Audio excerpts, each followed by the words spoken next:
I'm going to turn over the introductions of our speaker to Martha Butterfield, the Program Coordinator of NJCTS. Marty? Thank you, Kelly, and good evening to everyone. I'm delighted to introduce everyone to tonight's presenter, Martin Franklin, Ph.D. Dr. Franklin is Associate Professor of Psychiatry at the University of Pennsylvania School of Medicine and Director of their Child and Adolescent OCD, tic, and trichotillomania and anxiety group. Over the past 2 decades, he has conducted clinical research projects on OCD, trichotillomania, Tourette syndrome, and related disorders across the developmental spectrum. He is the principal investigator on 3 trials funded by the National Institute of Mental Health on pediatric OCD, examining cognitive behavior therapy augmentation in serotonin reuptake responders, a study on pediatric OCD in children ages 5 through 8, and a study examining treatments for trichotillomania in children 10 to 17. In collaboration with colleagues at Duke University Medical Center, he recently completed a study of cognitive behavior therapy for Tourette's disorder in adolescents and young adults.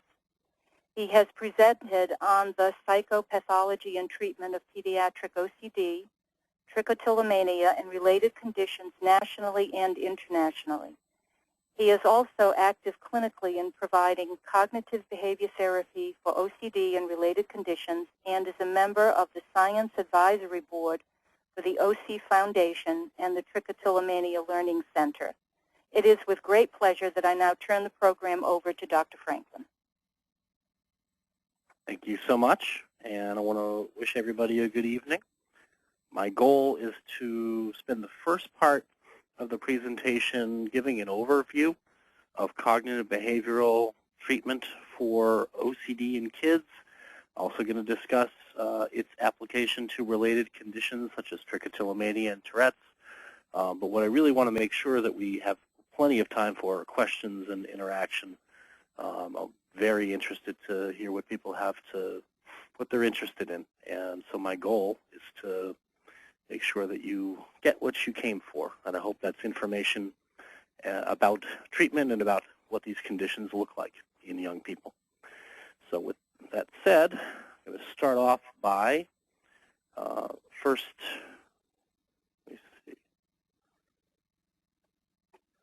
talking briefly about differentiating OCD from normal childhood rituals and developmentally appropriate repetitive behavior.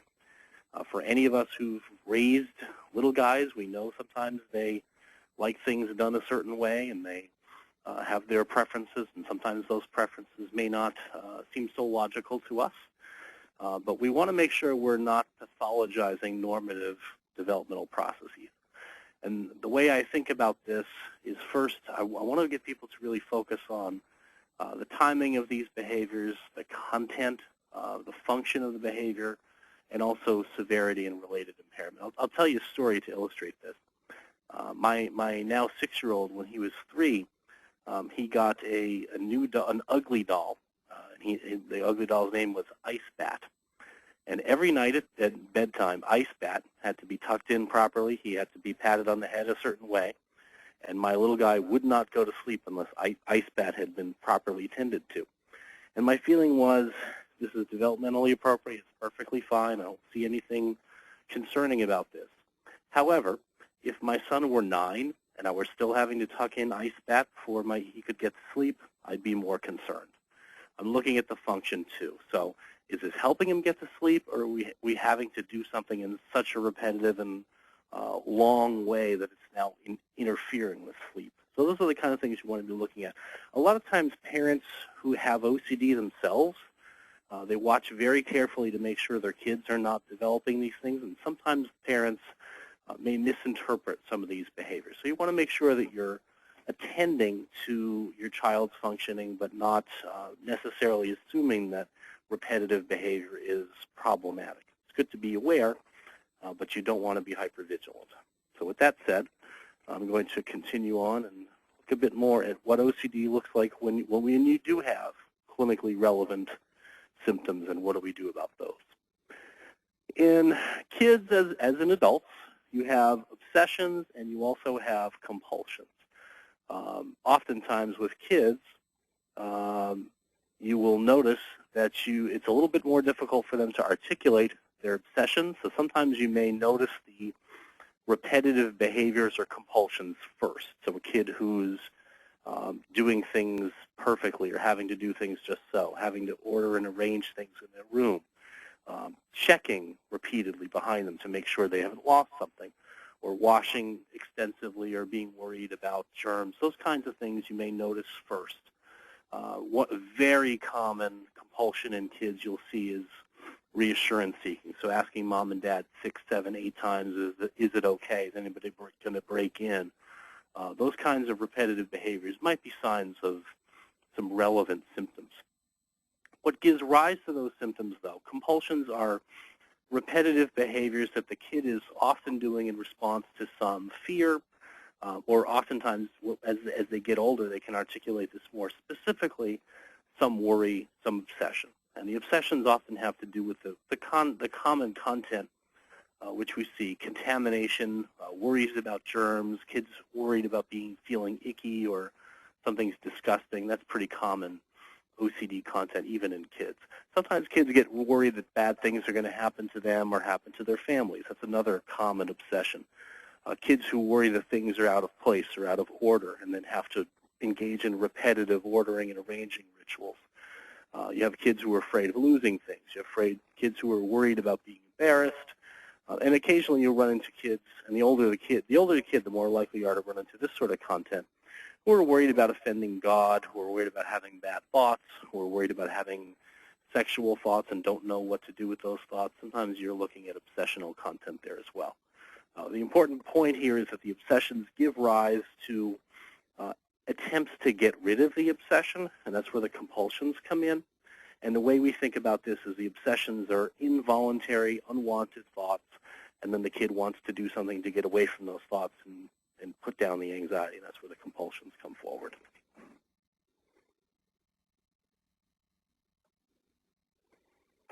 Let's see. Screen. There we go. Briefly through this cycle is really important when it comes to treatment, when it comes to helping the kids understand what's going on, and also explaining it to parents as well. As you see in this diagram here, obsessions, as I said, repetitive negative images, unpleasant thoughts, give rise to distress, anxiety, fear, and then the kid wants to get rid of that distress by engaging in compulsions. And that's where the repetitive behaviors come in. Sometimes those compulsions can be mental, so replacing a bad thought with a good thought, for instance. It still serves the same function down here of trying to get away from distress and reduce the anxiety. And when the kids do that, the problem here is sometimes they work. So you see some relief. You see some temporary relief from anxiety that then produces, in behavioral terms, what we call negative reinforcement. So the kid does a compulsion, they wash their hands after they feel icky, the feeling goes away, and that then strengthens this relationship. The next time the kid has an obsession, they're going to want to wash their hands. They're going to feel even worse if they don't, and that's where you start to see kids getting stuck in this cycle. And what treatment is about, essentially cognitive behavioral treatment, is about trying to break this connection between obsession and compulsion, essentially. So trying to get kids to learn how to tolerate that unpleasant thought and the feeling that comes with it without engaging in efforts to make it go away. Just as a bit of a background factor, obsessive compulsive disorder, cognitive behavioral therapy for it, is going to be very short term. Typically, we're talking about 3 to 5 months of treatment usually, weekly sessions, and the focus in CBT is going to be on exactly what I mean, which is cognitive, which is the thinking, behavior, and oftentimes in anxiety we're talking about avoidant behavior, or in the case of OCD, compulsion, and we're trying to change behavior and change thought in order to change emotion. We feel like those feelings will be reduced if you stop trying to push the thoughts away. They'll burn out on their own, you'll start to see reductions and improvement in functioning. That's what we're looking at. It's very present-centered. With kids, you may be less likely to get a coherent or detailed description of what the feared consequence is. So an adult might say, I'm afraid of touching something and getting contaminated and getting the swine flu, whereas an 8-year-old might tell you it just feels icky, I don't like it. And yet you still are looking at the same process. You're looking at fear and you're looking at the urge to get that fear away. And so repetitive behaviors and hand washing and the like and avoidance, other forms of avoidance come in. With kids, you also, because their kids are so centrally located in the context of the family, if you will, kids are maybe more likely to engage in reassurance seeking from family members. A lot of questions. Is it going to be okay? Am I okay? Am I clean? Is it okay for me to eat that? Are you sure? Are you sure? And parents might initially respond to these requests by giving simple answers. The kids may not be satisfied with the answers and may ask those questions again and again and again, and oftentimes that can lead to a lot of frustration for everybody. And the temporary relief that the kid gets from having finally been satisfied with the answer actually strengthens the OC cycle we were talking about before and makes it more likely that the next time the kid is worried about something or is doubting something, they're going to go to mom and dad with the same kinds of demands. And oftentimes you'll see things getting even worse from there. With kids, as one might imagine, the sources of contamination in their daily lives are going to be from the things that are around them. And a lot of times the specific worries they're going to have are developmentally appropriate worries about harm to parents, worries about harm to siblings, and so that works its way into the obsessive-compulsive cycle. Kids may be worried about those things in a way that many kids might worry a little about these things, but the kid with OCDs, the intensity, the frequency of those worries is going to be much higher, and the repetitive behavior to make those thoughts go away and to reduce the chance of bad outcomes is going to be much more pronounced in kids with OCD as opposed to kids who have developmentally appropriate normative worries. When we evaluate kids with OCD, I want to make sure we use an instrument called the Children's Yale-Brown Obsessive Compulsive Scale. It provides me with a checklist of common obsessions and compulsions. And whenever I'm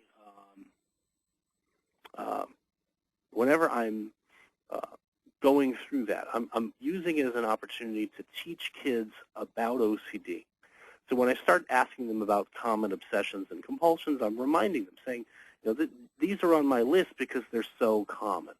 And I start to describe them in some more detail. So as I'm even starting my first interview, I'm already giving the kid and the family some information about what we typically see, what we expect to see, which may, if you come at it that way, it may enable the kid to feel more comfortable, feeling like they're not the only person who's ever had these thoughts, and that may get you more accurate information from the kid. The younger the kid, the more likely I am to want to try to do this initial interview in the presence of the parent.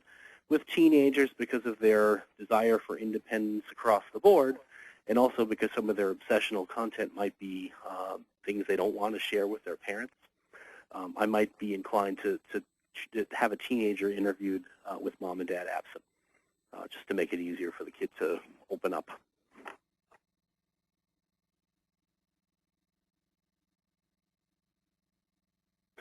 One of the things that we see in OCD is that co-occurring disorders are very common. We did a study a couple years ago, published in JAMA in 2004, the Pediatric OCD treatment study, the first one. We've completed a couple of other ones at this point out of that same circle of investigators, John March and Jennifer Freeman and myself, and Ed Nafoa at Penn and Duke and Brown, respectively.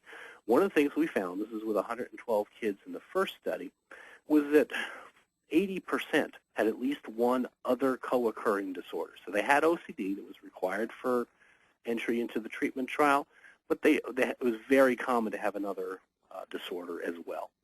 63% had an internalizing disorder, like anxiety or depression.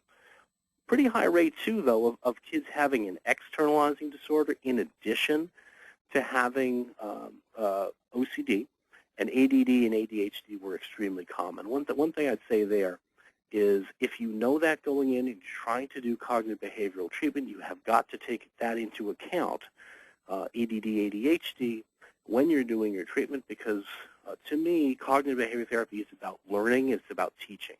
And if you've got a disorder like ADD, ADHD that we know can interfere with the way that kids can learn, you've got to adapt the treatment to work for their style. You may take more breaks with those kids.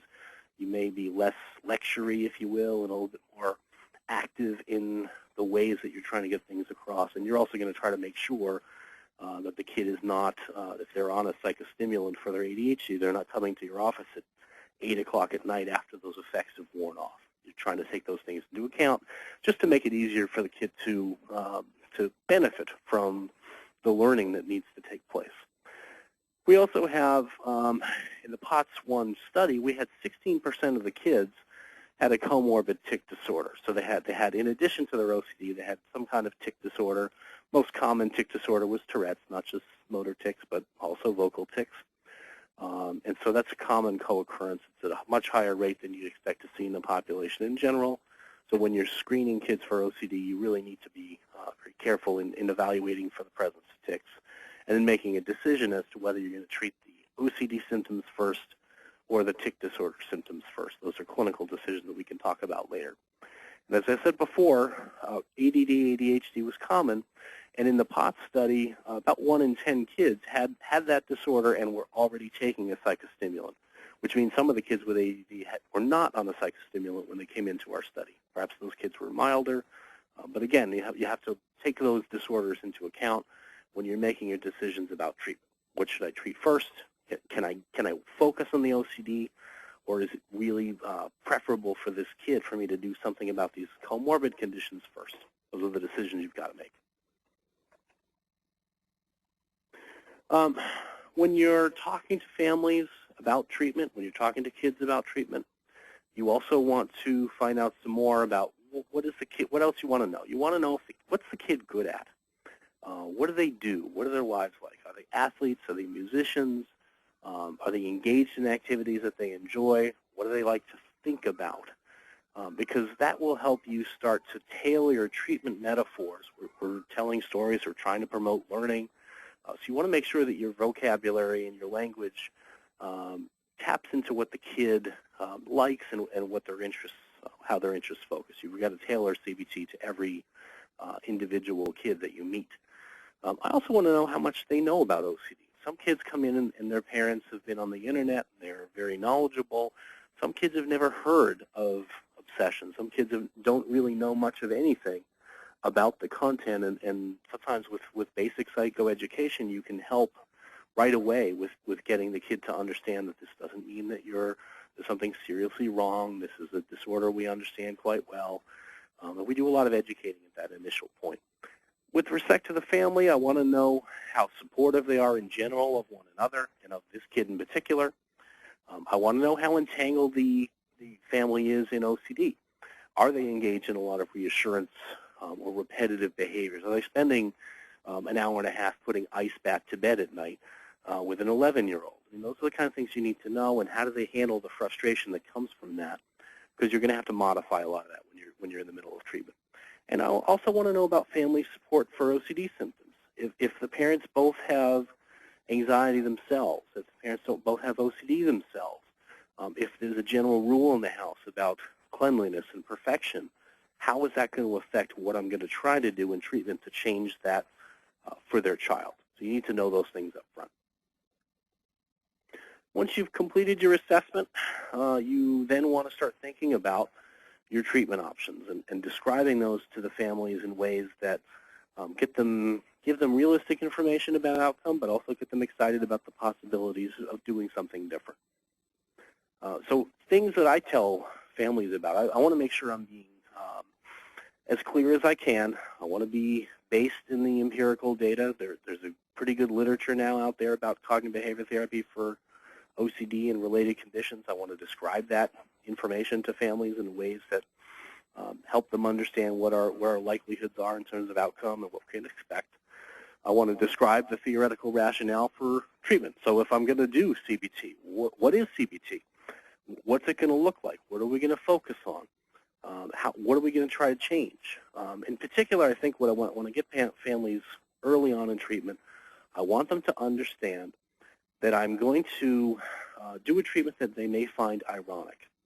So on the one hand, their kid is worried and full of unpleasant thoughts, and I want the families to orient towards trying to reduce avoidance and compulsion rather than trying to stop thoughts from happening.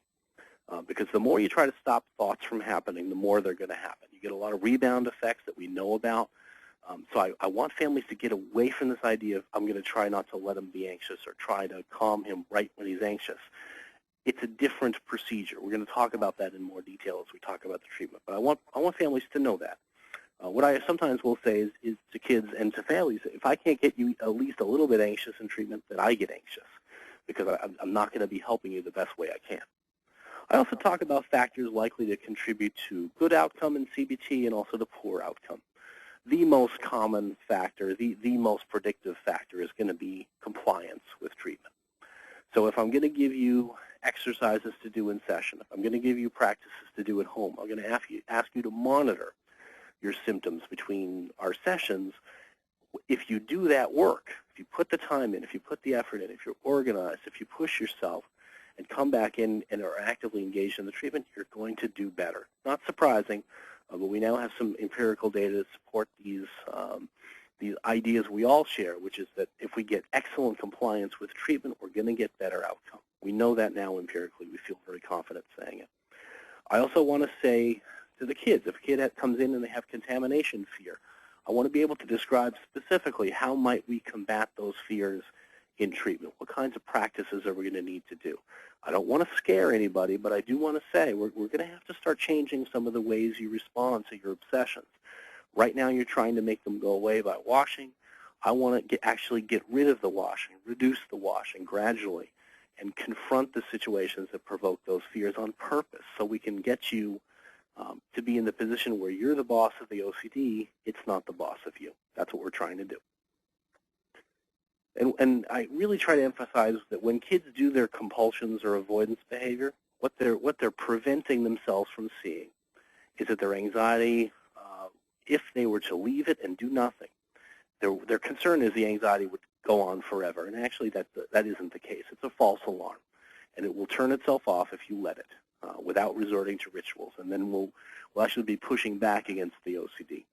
I also want to talk to the kids about the fact that the feared outcomes that they're worried about, getting sick from using a public bathroom, for instance, that those outcomes are highly unlikely to happen. People will do these things all the time without major consequence, and we want to get kids to understand that better. I never give guarantees. I always tell kids I can't guarantee you anything.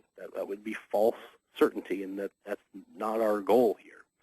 Our goal is to take better assessment of risk, to take low risks, and to find out whether the OCD is true or whether it's in fact lying to you to get you to feed it. So those are the things I'm trying to get the kid to understand. There are other ways we can describe that. Aureen Wagner, in her lovely manual, CBT for Pediatric OCD, has a nice depiction of the vicious cycle of OCD, where you see the anxiety from an exposure begins to climb.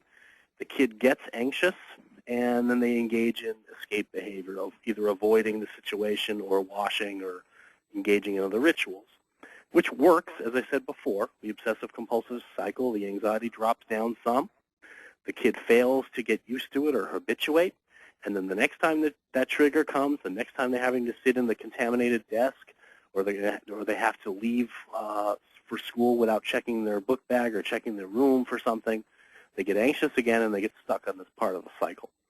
And what we're trying to get kids to do is to not take this right turn up here of avoiding and escaping, letting the anxiety peak, letting it kind of come to a head.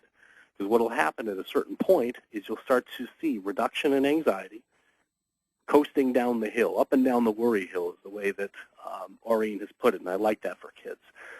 Sort of like riding your bike. It's hard to get up to the top of the hill, but once you get there, the ride down is going to be easier. You're going to accomplish something, and you're going to start to master your anxiety. And an important point to make, which she also makes in her book, is that as you repeat the same exposure without ritualizing, you find it get easier and easier and easier to do, and your anxiety comes down faster. You really master that particular realm of OCD, and then you can start pushing back in other places. There's another way to put this, which my then 6-year-old daughter once put forth to me. I was going off to give a workshop on the treatment of OCD, and she was incredulous. She couldn't believe it was going to take me 3 days to explain cognitive behavior therapy for OCD. She knows a little bit about what I do. And she said, well, why don't you just do it in one sentence and you can come back right away. I was going to miss the soccer game, which was a big deal in our house at the time. And I got interested. So one sentence, really, to describe everything that I do? And she said, yeah, one sentence. If you say this one sentence, you can come home right. You can come home in an hour. Great. I got interested in what her sentence was. So, well, what do you think I should tell them? And her answer was exactly the words on my screen. Blah, blah, blah, do the thing you're afraid of. Blah, blah, blah, the more you do it, the easier it gets. And what I would say at this point is that is the single best abstract for any of my CBT papers that I've ever seen. That's it. That's the treatment. It describes the process in the first sentence, and it describes the outcome in the second. So when you repeat exposure, you find that it gets easier. And when you find that it gets easier, it's easier to do, and you start to see weakening of fear. And I suppose there's some nuance to it above and beyond that, but to me, that's what I rest on. And I will take this slide out when I'm explaining this slide to families. I take this slide out and say, I know you've heard a lot today in our intake, but let me say it to you in a way I think that covers it best. And I will pop this slide up on my screen, and a lot of times kids are nodding there, and the kids I think maybe know better than we do that they're a lot smarter than we give them credit for sometimes. And in particular, I think this one resonates well. This is what we're going to try to do. And I'm not going to try to make you do it. I'm not going to force you to do anything. I'm just going to try to help you along in pushing back against this thing, because the benefit is it'll get easier as you go. So just briefly, I want to talk a little bit about what treatments we have. And I will explain this to families and give them the pros and cons as best I know them. We do have the serotonin reuptake inhibitors for pediatric OCD. We've got data on the plus side, consistent superiority to placebo in big multi-site randomized trials. Very consistent finding. We've also got, from the studies that have looked at maintenance of gains, we've got evidence that if you stay on the medicine, for the most part, you're going to maintain those treatment gains you made initially. The serotonin reuptake inhibitors are more readily available. Child psychiatrists can prescribe them. They're routinely used in clinical practice with these kids, OCD and anxiety, both. And so it's easily accessed. The downside, if you look at the data, the same data I was talking about from the multi-site studies, the big ones, you see that residual impairment, meaning continuing clinically relevant OCD symptoms, are the norm. So even after you've had a good response to a good medicine, an adequate trial, you still typically will see enough OCD symptoms, even at the end of the treatment, to still warrant consideration and to still be impairing. You do have a subset of kids, too, who just don't respond even at adequate doses. You've got some kids who can't tolerate the medicines well enough, and so they can't get to therapeutic doses as well. And we've got evidence from some trials suggesting that when you stop the medicines, especially if you stop them quickly, but if you stop the medicines, you tend to see return of symptoms in OCD. So that's another downside. And of course, we have the FDA's black box warning, a slight increase in suicidal ideation for kids who are on active medicine compared to those who are on placebo. In reality, those are very low base rates, and yet it's a sufficient concern that the FDA put a black box warning on these medicines. And what they really are emphasizing, and I think this is appropriate, is very careful evaluation of suicidality and making sure that the physicians are having regular opportunities to check on that and to check on how the kid is doing. I think that those have been advantageous changes that are prompted by the FDA. When it comes to cognitive behavior therapy, what do we have in terms of outcome data? We have very extensive adult literature attesting to the efficacy of cognitive behavioral interventions for adults with OCD. We've got lots of studies from lots of places, indicating that the same form of treatment, when it's adapted to be developmentally appropriate, is effective.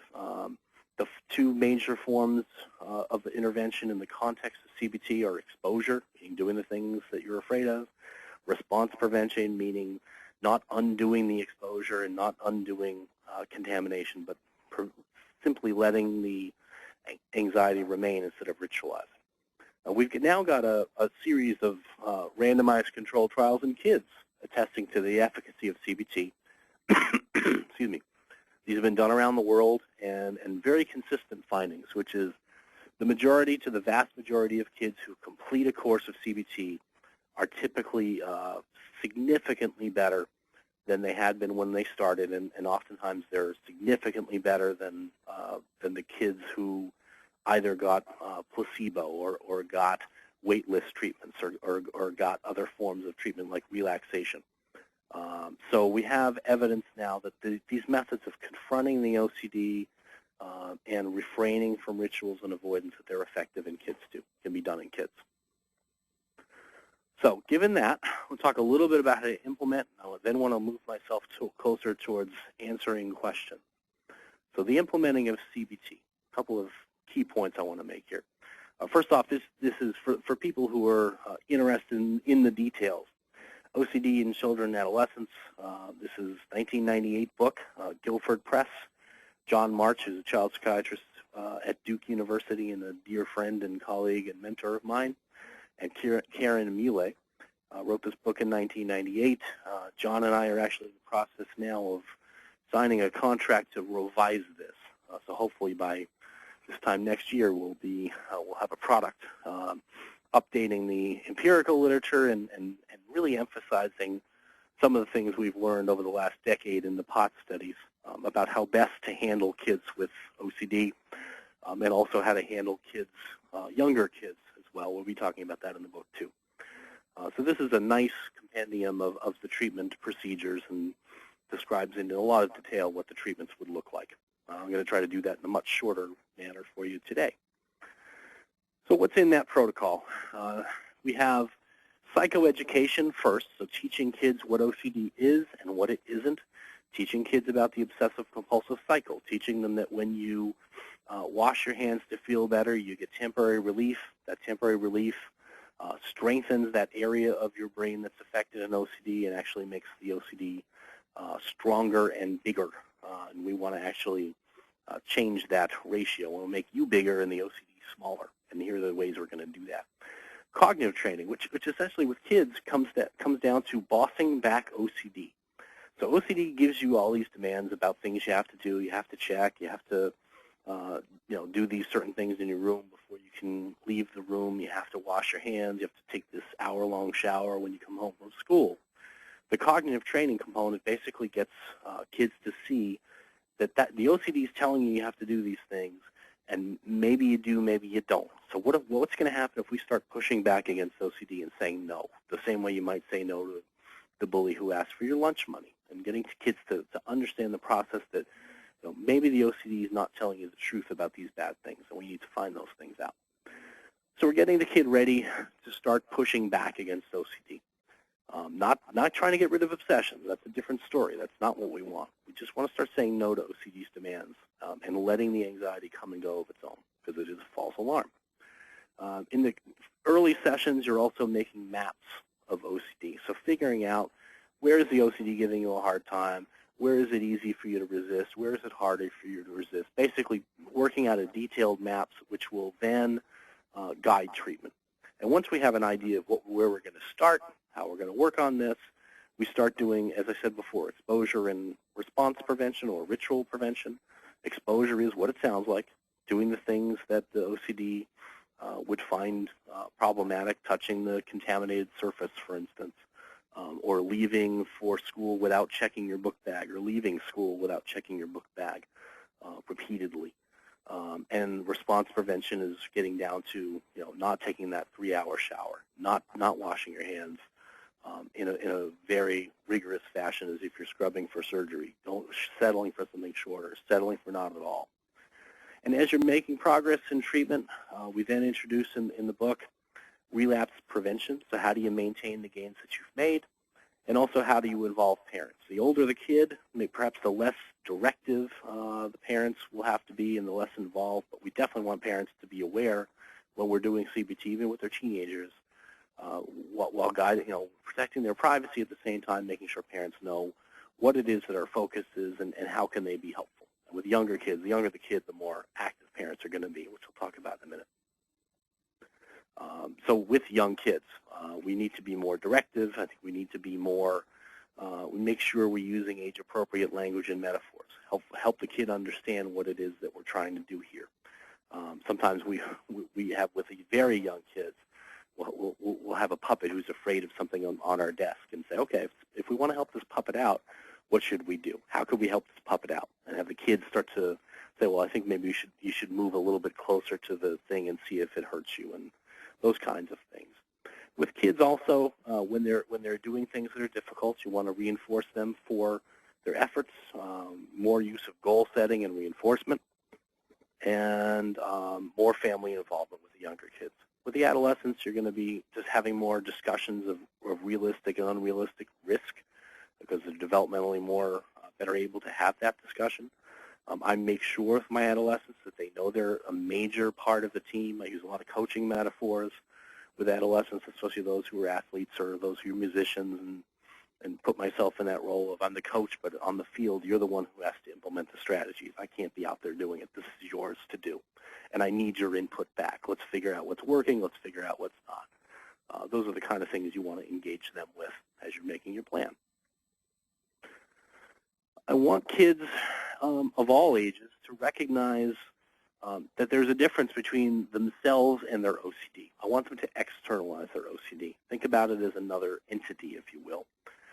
With little guys who watch SpongeBob, I always think of Plankton, the tiny little character on SpongeBob who's always running around making demands of people, and oftentimes people are initially frightened of him and realize, wait a minute, he's tiny, I can move him myself. So I want kids to tap into that and realize that you don't have to give in to OCD's demands.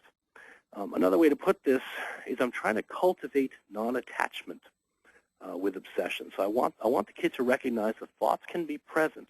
They don't have to dictate your behavior. And rather than trying to shove them out of your head, why don't you just make some room for them? Let's invite them along as we do something else. And I'm trying to reduce how much emphasis or how much power they're giving to their thoughts. It's a thought. Does a thought make us do stuff? Not necessarily. I want them to stop engaging in efforts to suppress thoughts. It's not going to work. You get rebound effects. And when it comes to obsessions, I tell kids this repeatedly, which is let them go, don't make them go. Every time you push it out the door, it's going to come in the window. And I have a lot of examples I'll use with kids with non-threatening stimuli to make that example clear, and then to apply it to the anxiety-provoking thoughts that they more typically get. In vivo exposure, live exposure. What are we doing? We are trying to achieve the goals I mentioned before, and the only way we're going to achieve that is by testing. So if I have a kid who tells me that I'm going to die if I touch your desk, I can talk to him about the fact that no one has died while touching my desk before. I think the best teacher is going to be their own experience. What do you say we touch it just a little bit and see what happens to us? What do you make of the fact that I've been touching my desk for years and I'm still here? Let's push back on the logic and let's get you to touch the desk and find out.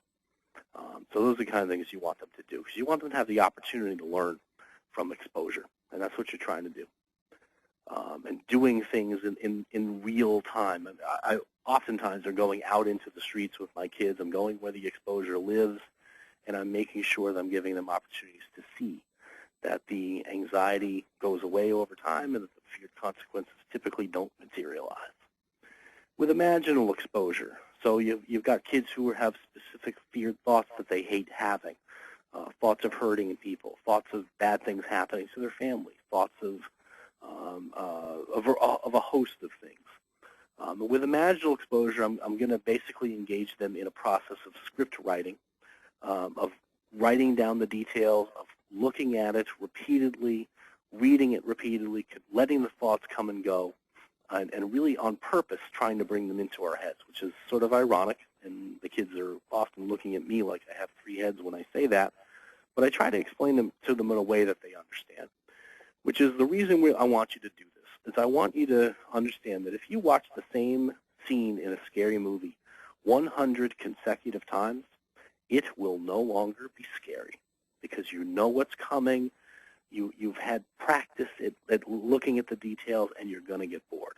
And that's the same kind of thing I want you to do about these more difficult thoughts that you've got.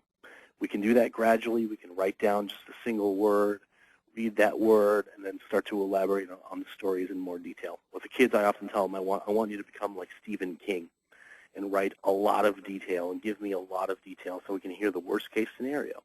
And the idea behind this is that if we can get used to the worst-case scenario, the short version you usually get is going to pale in comparison. It's going to be easier for you to just say, I don't have time for this, and to not ritualize and avoid. I'm doing writing with kids a lot. With adults, I'm typically taping the stories and having them listen to it on their headsets. I was going to say Walkman, but I think that's dating myself. More like an iPod situation. But I'm going to have kids write the story down. I may have the parent read the story. I may have the child read the story. A lot of practice and a lot of repetition. Have the thought on purpose. Bring it on. Go get a stick and poke the OCD. Do not let OCD tell you what to do. You tell OCD what to do. And that's how this treatment works. The early on in treatment, you're starting with things that are pretty easy. You're starting with things you think the kid can do without much difficulty, and you're building on partial success. As you're doing exposure, it's critically important that you make sure the kid doesn't ritualize after their exposure. If they touch your desk and they're afraid it's contaminated, and as soon as they're done with their session, they go and wash their hands, they're undoing what you did. You've got to make sure they understand that process. Every time you ritualize, you feed the beast. So let's make sure you go as long as you can without ritualizing. And when you do eventually wash your hands, which you might, make sure you get them contaminated again so OCD doesn't feel satisfied. Push back. And with kids in the early sessions, I'm going to say, okay, we're making some progress on the things that were kind of on the lower end. That's great. What do you think we ought to go after next? How can we kind of be more ambitious as we go up? And I'm using all sorts of analogies for whatever interest this kid's got. If the kid's musical, we got to learn a better song here. We got to learn a more complex piece. Let's continue on and decide what we're going to do. Let's plan that stuff together, and obviously involve mom and dad in that discussion as you go, especially with the young guys. As you start to see success, you're building on those past successes. Especially with my adolescents, I'm trying to encourage them to be part of the process. So we could do this exposure today or that exposure. Which do you think is better for you? Which do you think makes more sense? Engage them in this process.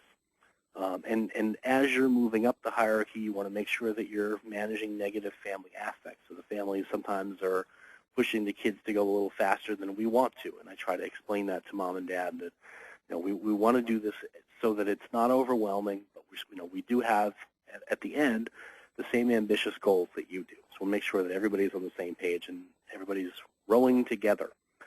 We'll get a lot further and a lot faster if we're all rowing together. And anytime I can see a kid who, for instance, comes into my office, the first time they walked into my office, they were very anxious. If they come in the middle of treatment, maybe session 4 or 5, and they plop themselves right in my chair, and they sit down and they put their hands on the armrests, I might note to that kid, hey, you notice where your hands are? The kids oftentimes will say, they're on the armrest. What's the big deal? And I'll say, well, you know what the big deal is? The first time you walked into my office and sat in that chair, you held your hands up like you had just scrubbed to do a procedure, and now you don't even care. Isn't that cool? You're not even noticing that. So let's see the effects of what we've been doing and now continue to push further. This is the kind of thing you want to get the kid excited about. And you got to confront the most difficult things. You model exposures where you can. Show them what, I never ask a kid to do anything I wouldn't do myself. I never ask a kid to do anything that I think is high risk. But I definitely want to make sure that they understand that a lot of people are doing the same kind of stuff that you're doing routinely.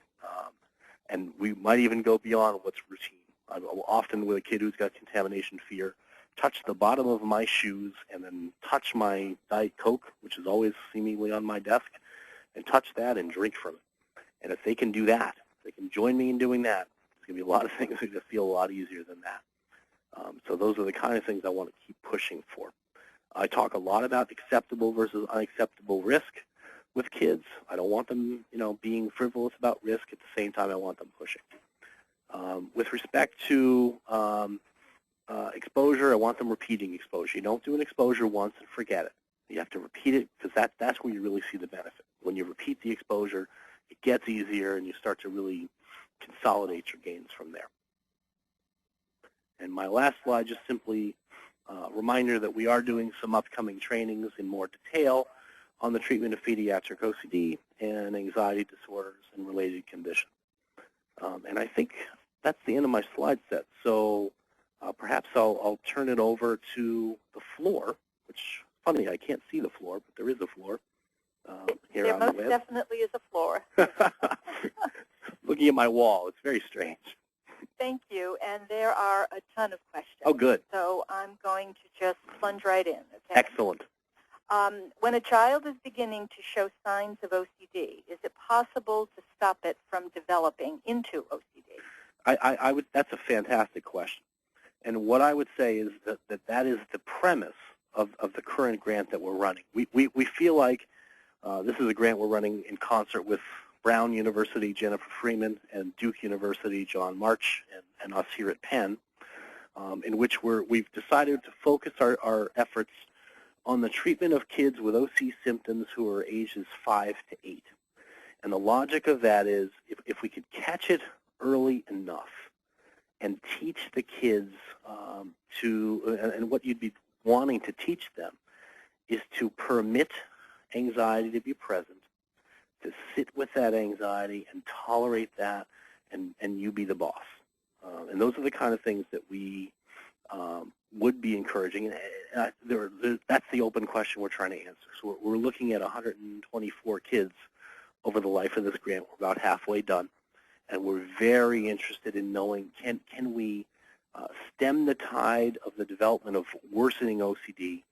Can we reduce the risk of the kids developing comorbid conditions, other anxiety disorders, depression down the road? Those are the questions we're interested in. Our feeling about it was, and the reason we wrote the grant is we feel like we can. And that the earlier the better. And there are many, many times where I've had kids come in when they were young, and if I can get the kid engaged in the treatment, oftentimes it looks like with kids, the kids may be, from a neurobiological perspective, they may be more plastic in their brains, if you will, and more flexible. And it may be that you get better outcomes with kids even with less treatment. That's something we've seen consistently. So the earlier the better, provided you can engage the kid in the treatment. I'm optimistic about that, and we're looking at that now. This study, though, is full. It's just so I'm... That study's ongoing. Okay. The little kid study, what we're calling POTS Junior, we're about halfway done, and so all 3 sites are still recruiting kids ages 5 to 8 into the trial. Excellent. Okay. This question has to do with CBT. My son has tried it. He claims that his urges are so strong he can't do it. Are there little steps we can take toward preparing him to be able to complete the therapy? Yeah, that's another really good question. And we do have some kids for whom CBT proved to be too difficult or they weren't ready to do it. I've certainly had kids like that in my practice. Is there an age? It's not so much with age.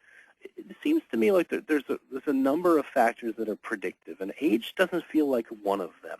But what I would say is this. If a kid, and I learned this from my friend and colleague John March, which is if a kid says something's too hard, my initial reaction when I was learning this treatment and I wasn't as experienced was, how come?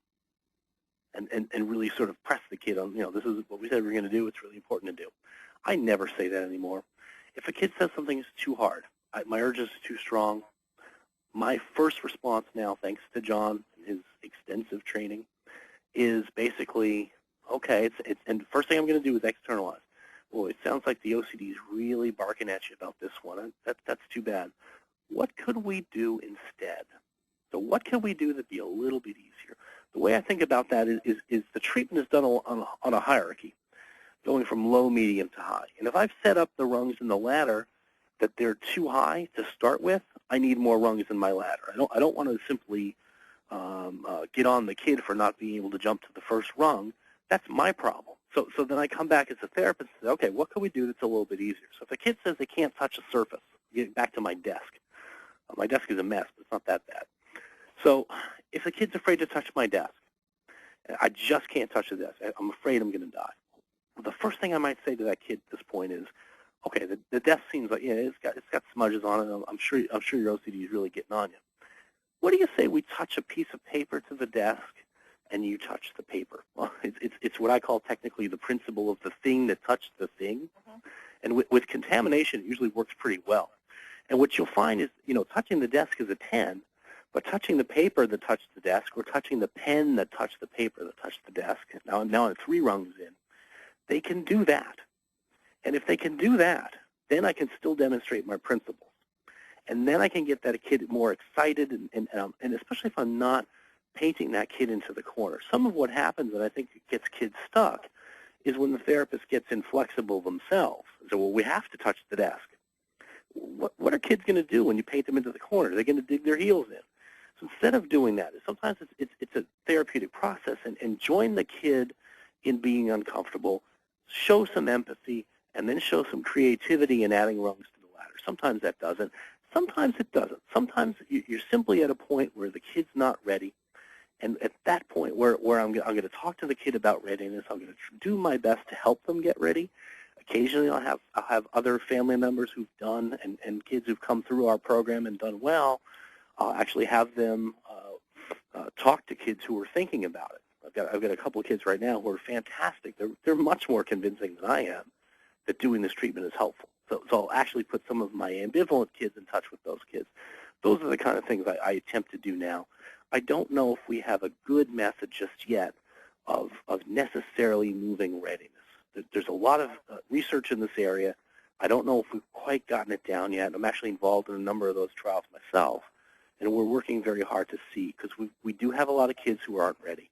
But the first reaction I have is, if a kid says my urges are too strong, I just can't do it, as a therapist, I'm looking for rungs that are lower, where the kid can do it. And then I can start to push back. Well, that one was too hard, but what about this one? Let's try this one. Now we'll move our way back up. Okay. Another one on OCD. Can a child outgrow OCD or experience a lessening of symptoms when reaching his late teens or early 20s, much like happens with the milder case, with TS? Right. I would say in OCD, the evidence we have, and we don't have great evidence, but what we do have so far would suggest this. If you've got clinical OCD at time 1, you're probably going to have clinical OCD at time 2. And time 2 could be a year out, could be 3 years out.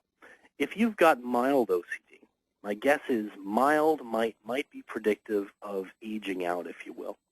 We don't understand the aging out process very well in OCD. I don't think we understand it very well in Tourette's either. But my sense is, though, different than Tourette's. If you've got clinical impairing OCD when you're 10, unless we intervene with some effective form of treatment, my sense is you're likely to retain that. You're also likely in OCD to see symptoms moving around. So the things that might be obsessions at age 10, you may not have the same obsessions. They may move around with development, but you'll still typically see, if left untreated, different forms of obsessions and different compulsions, but generally you'll see impairing OCD down the road if you don't intervene. That's been our experience, and that's consistent with what the data would tell us. Okay. CBT sessions can be stressful. Can they exacerbate tics? I'd say, is this in a case where you're treating OCD and you have comorbid tics, or you're treating the tics? Good question, and I don't know. Okay. Let me handle both then. If I've got a kid for whom they've got comorbid tics, but I'm focusing on the OCD, I'm going to try to move forward with the OCD treatment. I'm going to tell the kid in advance, do not be surprised if, while we're doing this treatment and touching these contaminated surfaces that are hard for you, do not be surprised if we see an increase in your tics. In fact, I would expect it. So you sort of build in the expectation, and you let them know why we think that might be happening. But one of the things I would tell them at that point is, if you can tolerate that temporary increase, and we do the OCD exercises as we've been talking about, and we don't do rituals, you're going to see a reduction in the anxiety that you're going to run into all the time, And so that actually may wind up helping you with your tics. So if we can defeat the OCD and get our hands on that, yeah, there might be some temporary increases as a result of having to do hard stuff. But in the long run, if we can kind of drop the amount of stress in your bucket, maybe we can see reductions in tics too. And if we don't see reductions in tics, we've got cognitive behavioral methods we can use for that. When I'm doing the treatment primarily focused on Tourette's, I'd say that more typically than not, I'm going to see in my sessions decreases in tics rather than increases. I might see increases in urge because what I'm teaching kids to do is to respond to urge in Tourette's as opposed to OCD. I'm teaching kids to respond to the urges by doing what we call a competing behavior, a competing response. So when you have an urge to do your tic, I want you to do this other behavior instead. And what I tell kids right there is I would expect that you'll have an increase in those urges that'll be temporary, and if we simply hang in there and use our competing responses, you're going to see those, ride out that urge. Urge surfing is a nice way to put it for kids who like the beach. And if we ride that wave into the beach, we're going to see temporary reductions become less temporary, and that's the idea. Isn't that somewhat like habit reversal? Oh, it is habit reversal. Oh, okay. Yeah, I'm saying in the case where I'm doing CBT for Tourette's, as opposed to focus on the OCD, I'm going to be using typically some kind of competing response. With OCD, we don't typically use a competing response, although Dr. Woods, Douglas Woods, and I are good friends and colleagues. We're actually starting to wonder about that, as to whether we should be giving some kids with OCD who can't tolerate exposure as well some other thing to do, because competing response, I think, might be the mechanism by which that works, might be allocating attention away from the tic and towards something else. And if that's the case, maybe it's applicable to OCD too. But for now, whenever I can get a kid to sort of ride out the anxiety, I don't expect it's going to take us long to reach the top of that worry hill. I don't expect it'll take us long to have a reduction. And I always feel like I want to go with the simplest intervention I can. So with OCD, I'm going to encourage a kid to be anxious, let the anxiety be there, go about your business, and sort of bring the OCD around with us like a parakeet. Okay. All right. Thank you.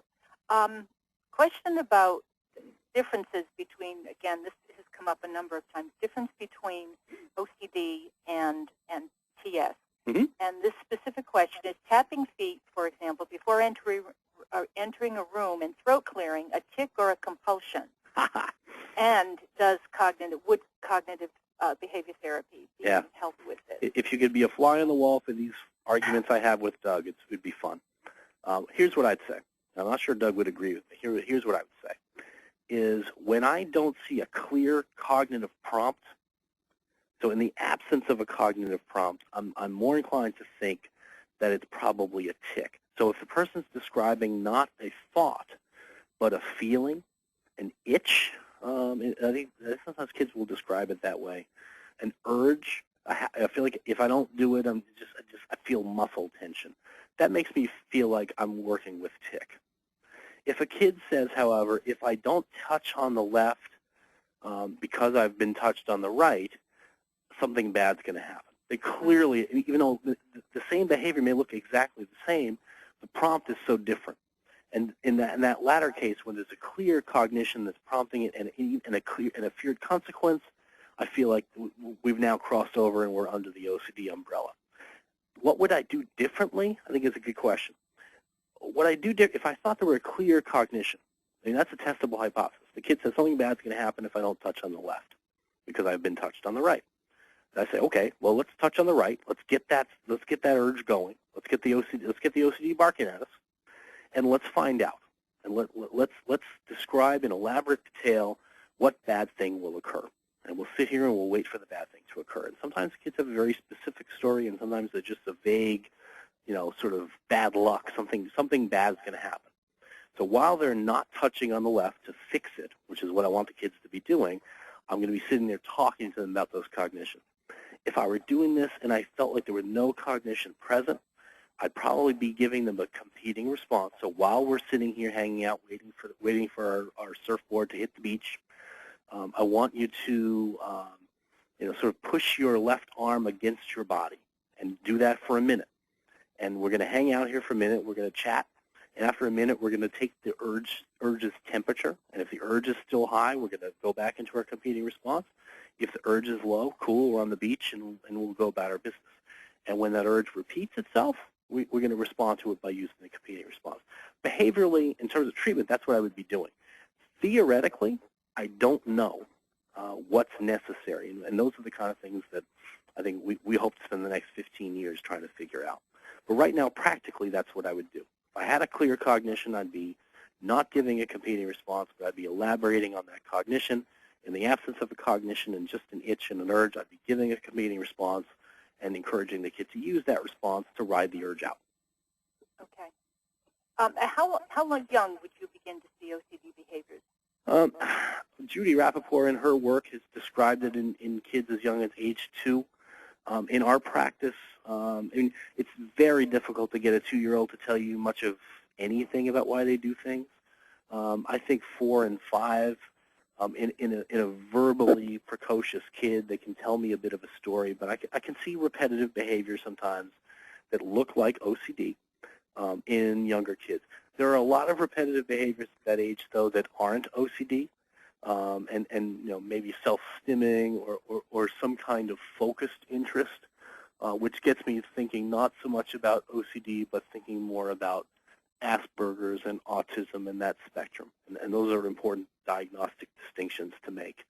But when I'm looking at a kid who's fearful, avoidant, repeating behaviors, having to have things a certain way all the time, and that's getting in the way of their functioning, I do start to wonder if I'm looking at an OCD-like process. And some of the kids in our ongoing treatment trial here at Penn and at Duke and at Brown have that sort of flavor. They're engaging in a lot of repetitive behavior. There's a lot of fear driving it. Sometimes they can articulate an obsession. Sometimes they can't. But even as young as age 4 and 5, we feel like we've crossed the diagnostic threshold and we want to do something to help. Okay. I would think, too, it depends on the child, obviously, how it can articulate what it's experiencing. Mm-hmm. So it would seem to me that would be really important. At some level, the age of the child. Yeah, the age of the child, the developmental level, their verbal abilities, and also your ability to solicit that information. Little kids, in my experience, little kids, regardless of whether they have OCD, are not very well able to describe why they did something yesterday. But they're much better at it if you catch them in the moment. I'll give you an example. I have my son. I came down to breakfast. He was 5. I'm down to breakfast, and I'm clearing the dishes, and I see a huge pile of salt. And this is maybe 2 hours after breakfast. I turn and I say, what's the deal with the salt? And he says, I don't know. Okay, fine.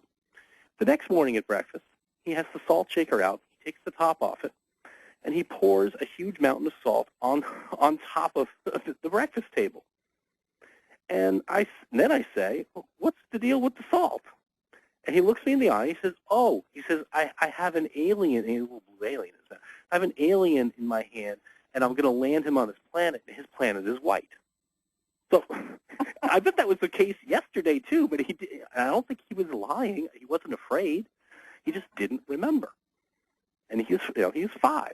And, now I have a better idea. Well, he probably didn't have the right alien in it. Maybe. Yeah, that was a different alien. He's got many of them. Okay, where does the balance between a fear of germs, for example, during flu season, where you're being told to wash your hands all the time. Where does it cross over into OCD, or does it just stay as good hygiene? Those are the questions that I think at some point would make a really good epidemiological study. Because you walk into a school these days, and you see those hand sanitizer pumps outside the cafeteria, and we are creating some of those concerns, and some of those concerns are legitimate. I don't want to be dismissive of them, but to me, what I'm looking for is the kid who can't at all. I can't possibly go to lunch now. I can't eat my lunch because I didn't get any sanitizer. So most of the kids are sort of doing what they're being asked to do because they're being asked to do it. Some of them have some sense that it's not a good idea for me to pick my nose and have my lunch. Some don't. But most kids will have some sense that There's some reasonable things that one should do after they have a bowel movement, for instance, and they should probably do those things. Good for them. The kids who are now sort of paralyzed, and they're asking the people in the cafeteria, "Have you washed your hands?" They're mindful of not sitting next to this kid because they saw yesterday he didn't wash his hands, and now they're isolating themselves. I'm looking again at, are they going above and beyond the norm? You see this a lot with physicians, which is interesting in an older population. The physicians who are they're following the rules. These are physicians with OCD. They follow the rules and they add their own. And to me, that's an instructive piece. So if the kid's following the rule, they're doing the hand sanitizing as requested by the school, and they're not coming with their own hand sanitizer. When the kids have their own supply, now I start to worry that we've crossed over. And I think it's reasonable to be worried. At the same time, I always want to ask people when they're, I'm going to get the swine flu. Oh, okay, let's think together about what would actually happen if you did get the swine flu. And if the kids just say, I'm going to get it, it's horrible, it's terrible, and they can't really articulate what methods they would use, what's the realistic outcome, they're just focused on it could happen, and they're equating possible with probable. It's another cue to me that maybe we're crossing into a territory where we don't want to go. With those kids, oftentimes I'll have kids who have OCD who are now back in school, and the kid's telling me, I know you told me not to wash my hands compulsively, but now the school's telling me I have to use a hand sanitizer. And what I tell the kid in that case is, look, you got to follow the rules. Don't make a big deal out of it, but you can always recontaminate your hands between putting the sanitizer on and having your lunch, because I don't want you sitting down to lunch with your OCD having already feasted on the sanitizer. I don't want that. Push back. Okay. Touch your shoes before you go in. Now we're all set. When do OCD behaviors become psychotic? If the fear is totally imaginary, like protecting an imaginary friend, and the child seems that it's unsafe or annoying, even though the kid knows it's an imaginary friend. Yeah. It's not real. Yeah.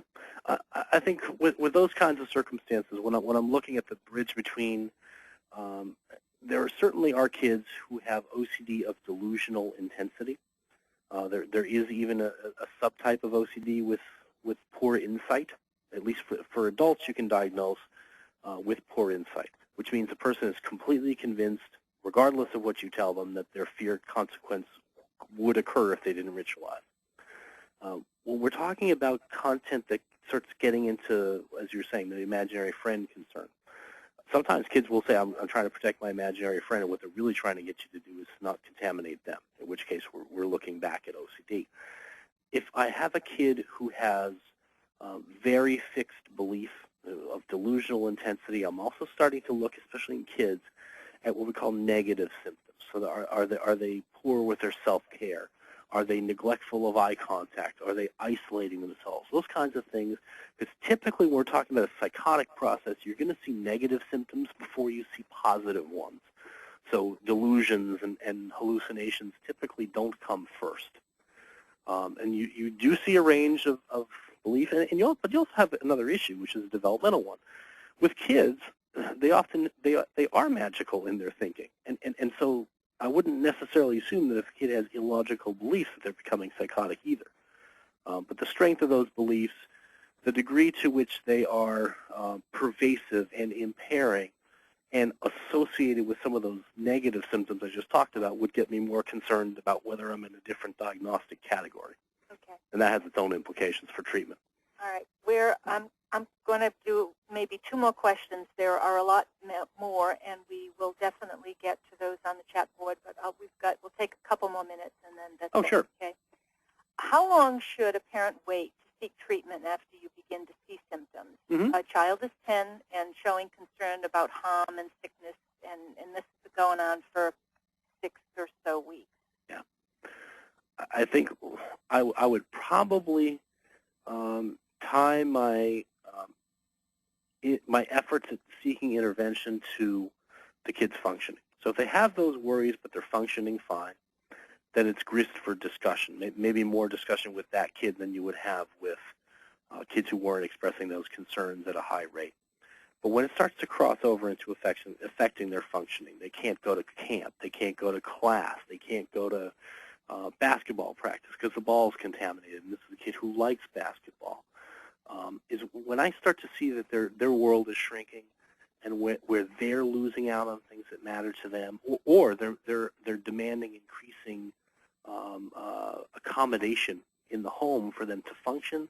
That's when I sit down. And one thing I would say about every kid, and really about everybody, is you're never going to have a good, productive conversation with anybody in the middle of one of their episodes, quote unquote.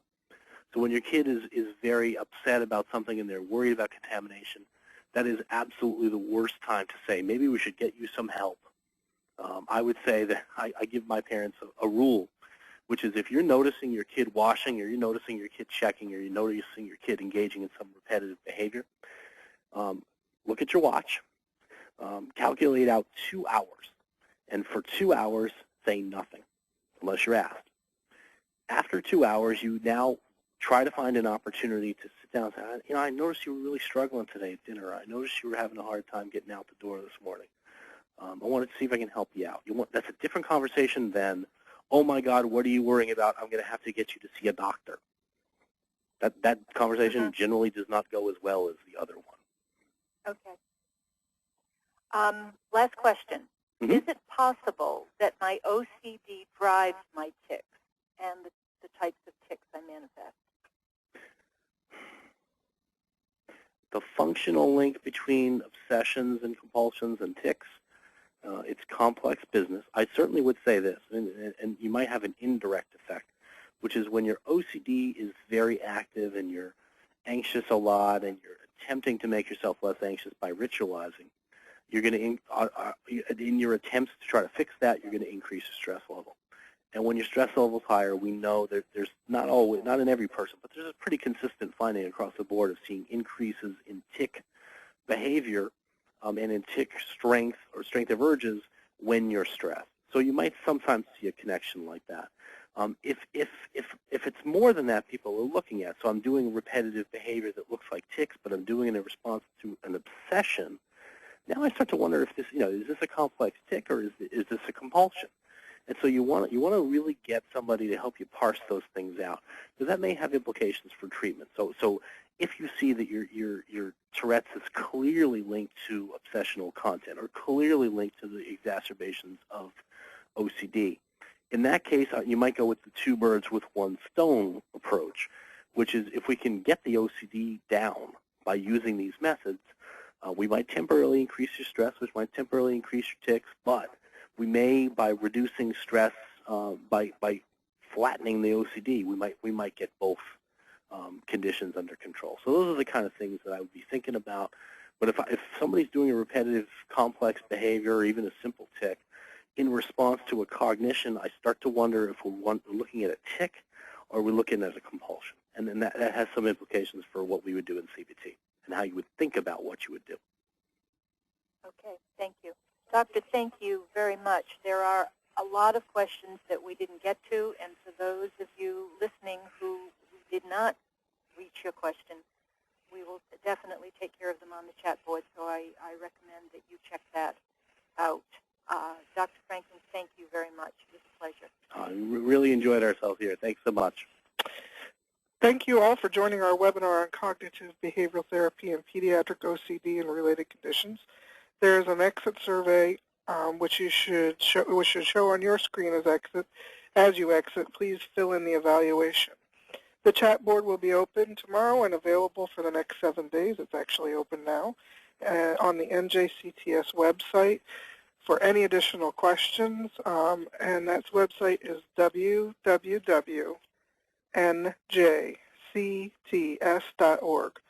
Also, the archived recording of tonight's webinar will be posted on the website in the next few days.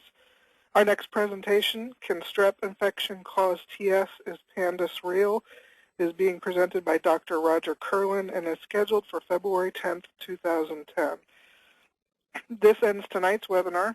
Thank you, Dr. Franklin, for your presentation, and thank you, everyone, for attending.